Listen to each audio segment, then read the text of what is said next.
Vítajte v ďalšej časti podcastu Pramene dlhovekosti, ktorý vám prináša pramenitá voda, kláštorná kalcia.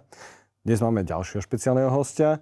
Je to slovenský neurogenetik, coach, speaker a autor vedeckých aj vedecko-popularizačných publikácií Tomáš Eichler. Keď tí rodičia boli vo veľmi veľkom strese, tak mali, povedzme, že tie epigenetické značky ako nálepky na DNA, ktoré mali aj ich deti, ktoré také stresy nikdy nezažívali, ale mali to tam.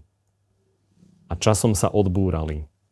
Niektorí psychiatri majú aj hypotézu transgeneračnej traumy, že naši predkovia, ktorí zažili vojny a boli v nejakých stresoch, že napríklad ich potomkovia mohli mať tiež tieto epigenetické značky.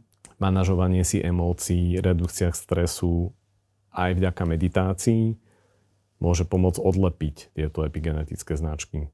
Keď mi meditácia podporí spánok, a spánok robí toho veľmi veľa, tak tiež mi to môže pomôcť zlepšiť všetky tieto molekulárne markery.